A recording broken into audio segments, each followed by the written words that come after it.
So I'll come to that. But so you have against the poor, whether it's in the forests or whether it's in the cities. I mean, today we know that anybody in the villages, in the cities, anybody not necessarily belonging to the Maoist party, but anybody who is involved in any kind of effective resistance, whether it's in Odisha, whether it's in Haryana, whether it's in Arunachal Pradesh, whoever is in any way reasonably successful in stopping this juggernaut is now called a Maoist and put into jail without either under PSA or under AFP, whatever. There are a whole lot of draconian laws under which hundreds of people are in jail. But then there's another problem, which is that luckily, all of you here are proof of that. Luckily, in India, there is a large number of people, I won't say a large percentage, but certainly a large number of people who belong to the middle class, people who do have a sense of justice, people who do have an understanding of what is going on, even journalists. I mean, while we know that the media is controlled with corporate advertising, we cannot say that individual journalists are all terrible people. All of them also waging a fight within their institutions, trying, everybody sees this terrible injustice. So now, how do you handle these people? Because you can't just, shoot down Arundhati Roy. I mean, maybe a time will come and you can, but right now it's not easy to shoot those of us gathered in this hall down on the streets of Hyderabad or Delhi. What do you do with these troublesome people who actually from the middle class? And there you come to this whole business that Professor Gopal was talking about, which is of perception management. But you actually had the army quite openly saying this, that they released their doctrine on military psychological operations and said that, they were going to, they had outlined, this is a quote, a planned process of conveying a message to select target audience to promote particular themes that result in desired attitudes and behavior which affect the achievement of political and military objectives in this country. And this process of perception management instead will be conducted by using the media available to the services. But then the army is very clumsy at this sort of thing. I mean, as we know, they are not that good at managing the minds of people like us who are gathered here. So we have another phenomenon which is called corporate philanthropy. That is huge now in India. And how it all began is very interesting. It started with these huge corporate foundations like the Carnegie Foundation, the Rockefeller Foundation, the Ford Foundation, that was set up in the US in the 1920s and 30s.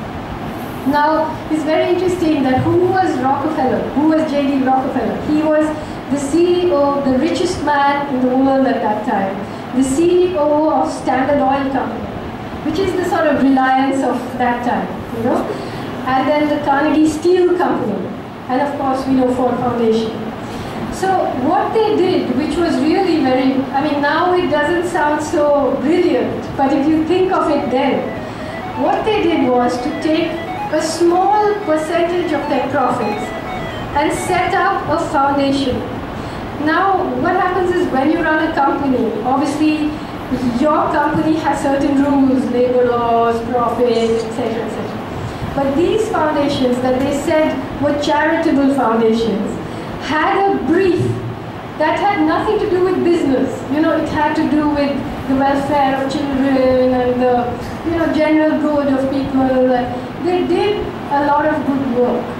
But this huge leap of the business imagination allowed them to siphon the profits out of their businesses into the social sphere, where they slowly started to expand and to control public policy, to control business, to to control how that country works.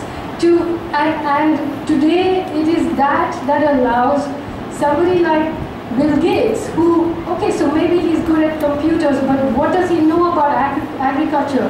What does he know about education?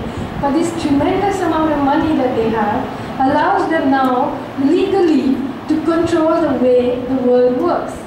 And it's an incredible story. If you look at how the Rockefeller Foundation, the Ford Foundation, and Carnegie started off, when they started off in 1920, one of the first things they did was to create this powerful policy group called the Council on Foreign Relations, that is CFR. And CFR started to work very, very closely with the CIA. And by then the Americans were looking for markets outside of America. Then they set up the UN. Now look at this. The CIA was supported and working closely with the CFR. Over the years, the CFR's membership has included 22 US Secretaries of State. There were 5 CFR members in the steering committee that planned the UN, and an $8.5 million grant from Rockefeller's what started the UN. All 11 of the World Bank's presidents since 1946, men who have presented themselves as missionaries of the poor, all have been members of the CFR. Except for George Woods, and he was a trustee of the Rockefeller. Then they met at Bretton Woods, the World Bank and the IMF. They decided that the business of the world would be conducted in the US dollar. Then they started all this business of good governance. And now in Africa, for example, there are massive amounts of money that they are spending in good governance and anti-corruption, standardizing the business environment in the world so that these huge corporations can function in them, So this anti-corruption movement is nothing new, and it's hugely funded by these people. And it's a way of allowing international capital to penetrate right down to the grassroots. So you have these completely secretive organizations like World Bank, like IMF, like CFR, like the Trilateral Commission, and all their various kind of shell companies that they have in other countries, all secret, but demanding transparency from small governments of smaller countries, demanding that they be allowed to frame the rule of law and how it works and so on. So then you come to the Ford Foundation, which actually starts.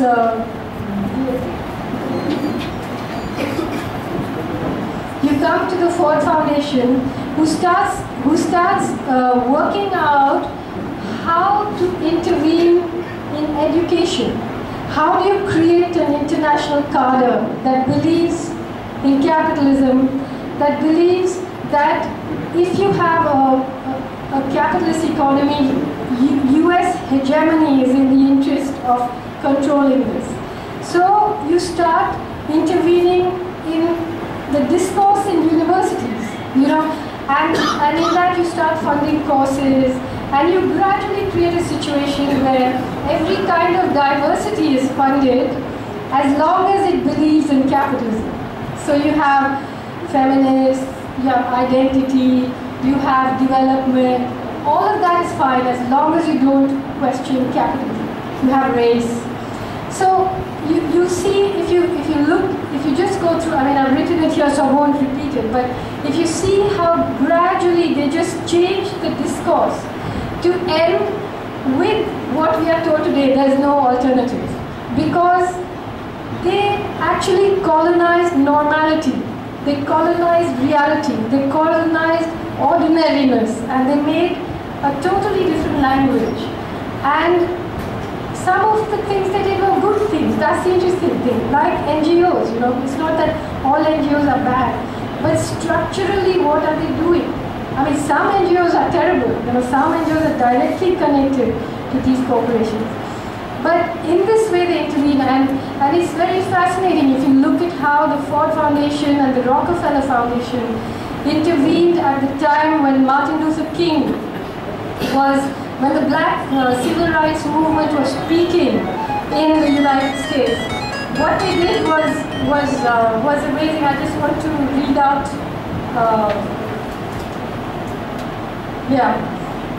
So basically, when the radical black movements were coming up, these NGOs started funding, Ford and Rockefeller started funding the moderate NGOs, the moderate movements. You know, people who were sort of liberal and who were not really raising the radical questions. And initially, as you all know, Martin Luther King Jr. was not radical. He was very much a favorite of the white liberals. But then he started to make the connections between the war in Vietnam, between the free market, between apartheid, between the American apartheid. You know, he said, we are going to go to Vietnam to fight there and come here and be buried in separate graveyards. Just like Dalit soldiers here are being in Tamil Nadu and see where they're cremated in some rubbish heap, you know, you give your life for the country, but come back to your village and your body can't go past people's houses, you know. So then Martin Luther was killed. But look how interesting this is, that Martin Luther King's memory itself was toxic for this free market. So what did they do?